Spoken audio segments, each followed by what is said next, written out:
Good evening. This is Akashwani. I am VC Pramod with the news at 9.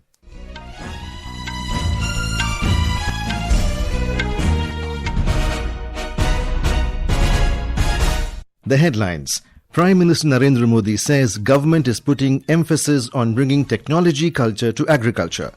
Self-reliance, only way to stay relevant in present era of uncertainty, says Defence Minister Rajnath Singh. US President Donald Trump rules out any deal with Iran and calls for unconditional surrender. Iranian President says some countries beginning mediation efforts to resolve ongoing conflict in West Asia. Balendra Shah's Rastriya Swatantra party in Nepal heads for landslide victory as counting of votes for general election underway. UPSC Civil Services examination results declared. Anuj Agnihotri secures first position. And in All England Open Badminton Championships, Lakshya Sen to face China's Feng in quarterfinal clash tonight. Prime Minister Narendra Modi has said that the government is putting great emphasis on bringing a technology culture to agriculture.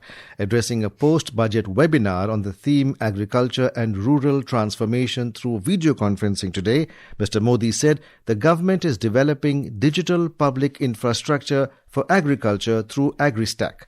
He noted the creation of Kisan IDs and digital land surveys as transformative steps. ये technology की सदी है और आज सरकार एग्रीस्टेक के जरिए digital public infrastructure विकसित कर रही है। इसके तहत अब तक लगभग 9 करोड़ किसानों की किसान आईडी बन चुकी है और लगभग 30 करोड़ भूमि पार्सलों का डिजिटल सर्वे किया गया है।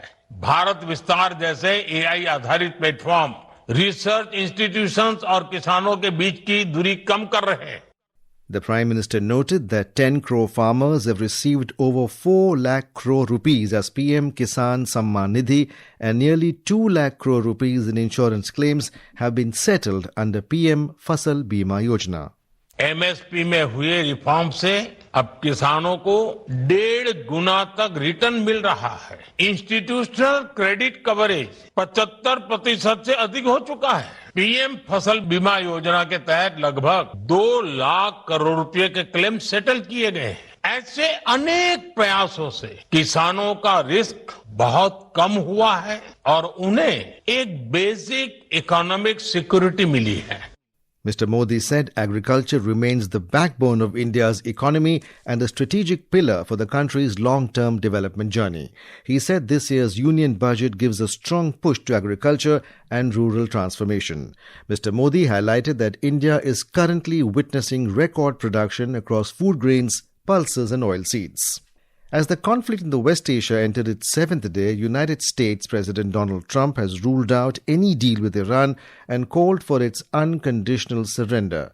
In a social media post, Mr. Trump said US and its allies will work tirelessly to bring Iran back from the brink of destruction, making it economically bigger, better and stronger than ever before. On the other hand, Iranian President Masoud Pezeshkian has said that some countries have begun mediation efforts to resolve the ongoing conflict with the United States and Israel. In a social media post, he said, Iran is committed to lasting peace in the region, yet they have no hesitation in defending the nation's dignity and sovereignty. However, Iranian Foreign Minister Syed Abbas Araghchi has said that the United States bears full responsibility for the current situation. Meanwhile, Israeli airstrikes pounded the capitals of Iran and Lebanon as the US apparently struck an Iranian drone carrier at sea, intensifying its attack. The Israel Defense Forces said that around 50 fighter jets of the country's air force carried out the strike, targeting the underground military bunker linked to the late Iranian Supreme Leader Ayatollah Ali Khamenei. Iranian state television announced a new missile attack, including the Islamic Republic firing of its larger Khorram-Shahar 4 missiles. Iran's Islamic Revolutionary Guard Corps IRGC today said its aerospace forces launched the 21st wave of Operation True Promise, utilizing swarms of suicide drones and the advanced Khyber missiles with cluster warheads to target Israel. The war has already caused a spike in oil prices, and Qatar's energy minister warned that it could bring down the economies of the world predicting a widespread shutdown of Gulf energy exports that could send oil to $150 a barrel. Defense Minister Rajnath Singh today said that self-reliance is the only way to stay relevant and ready in the present era of uncertainty. Mr. Singh said this after inaugurating Sagar Sankalp, Reclaiming India's Maritime Glory, a defense and maritime dialogue in Kolkata, West Bengal. He emphasized that the current global situation has led to the realignment of supply chains, formation of new equations, and constant rise in maritime activities. The minister reaffirmed the government's resolve of attaining self-reliance in every field. I'm happy to state that India's defense sector has been moving ahead rapidly on the path of self-reliance. If you look at the numbers in the last financial year, our domestic defense production crossed approximately 1,50,000 crore rupees. At the same time, our defense exports also surpassed the record mark of 24,000 crore rupees. Export भी 24,000 करोड़ के record आंकड़े को पार कर चुका है. Indian Embassy in Doha has urged all Indians in Qatar to strictly follow the guidelines issued by the Qatari authorities, in particular the Ministry of Interior, in view of the current security situation. The advisory issued by the embassy stated that the Ministry of Interior has advised all residents of Qatar to stay in safe locations, avoid going out except in cases of extreme necessity, and keep away from windows and exposed areas. Qatar airspace continues to remain closed and flight operations are temporarily suspended. Afghan authorities said that Taliban forces killed 30 Pakistani soldiers during clashes that erupted along the Durand Line border. Taliban Defense Ministry spokesperson Inayatullah Khwarizmi said the fighting took place in Shorabag district of Afghanistan's Kandahar province, where Taliban fighters captured a Pakistani military outpost. He said Taliban forces destroyed the outpost with explosives after Taliban forces captured the post during the clashes. He stated that Taliban fighters captured 5 Pakistani military posts in the Dand Patan area of Paktia and entered post Topsar Kuch Karam and Anzir Ki Kar. Most Asian stock indices staged a late comeback and closed in positive territory today. Hong Kong's Hang Seng Index added over 1.7%. Japan's Nikkei 225 Index reversed earlier losses and climbed over 0.6% at close. China's Shanghai Composite Index advanced 0.4%. Singapore's Straits Times Index ended slightly above the flat line, while South Korea's Kospi reversed course to finish almost flat with a positive bias. Major European indices were trading down today. External Affairs Minister Dr. S. Jaishankar met leaders of various countries on the sidelines of Rastriya Dialogue 2026 in New Delhi. In a social media post, Dr. Jaishankar informed that he held meetings with Foreign Affairs Minister of Malta, Ian Borg, as well as Mauritian Foreign Minister Dhananjay Ritish Ramphul. The minister also met Foreign Minister of Bhutan, Leongpo D. Ndungyel, as well as Foreign Minister of Sri Lanka, Vijita Herat, on the sidelines of the Raisina Dialogue. Dr. Jaishankar also held meetings with his counterpart from Kenya, Musalia W. Mudavadi, and Foreign Minister of Seychelles, Barry Fowler.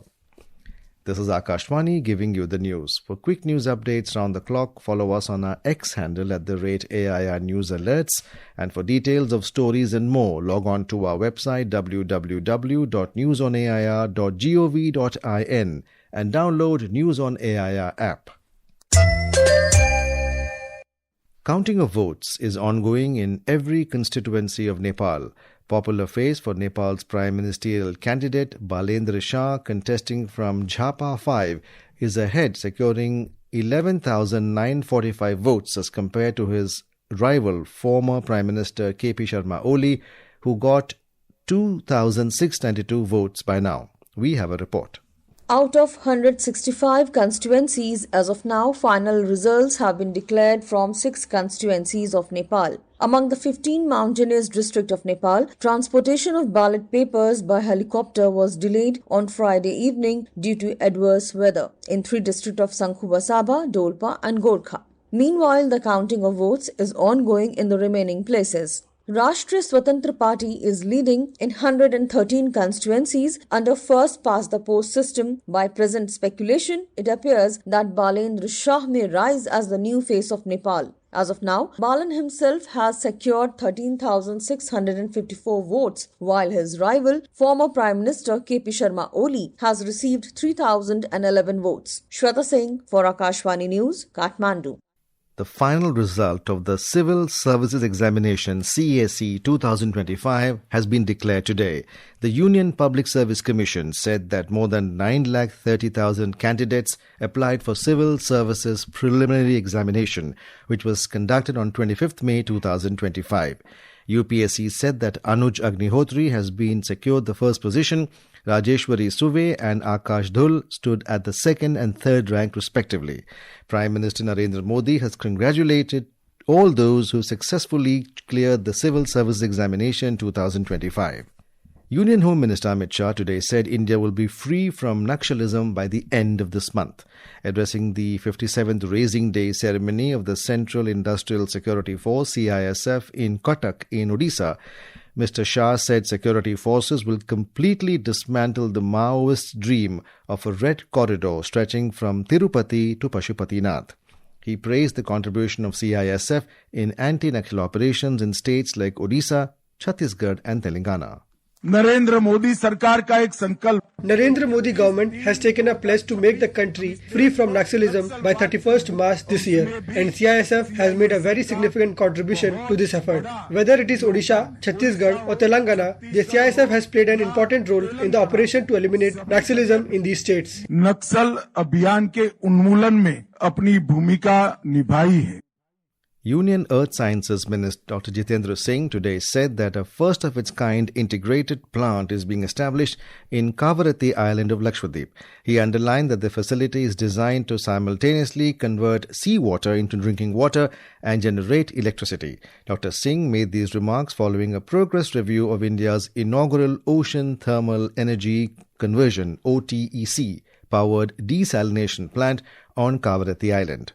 Speaking to Akashvani News, he noted that this pilot project will eventually supply approximately 1 lakh litres of drinking water daily, while also producing 60 kilowatts of electricity. Indian Railways carried over 137 million tons of freight in February this year, registering a significant increase of 3.96% as compared to the same period last year. The Railway Ministry said that the steady growth in freight reflects the sustained demand for rail-based logistics across sectors.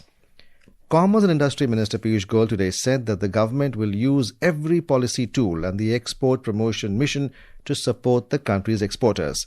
Talking to media in New Delhi about trade disruptions amid US, Israel and Iran conflict, the minister said that the government has set up an interministerial group to look into the issues on a daily basis.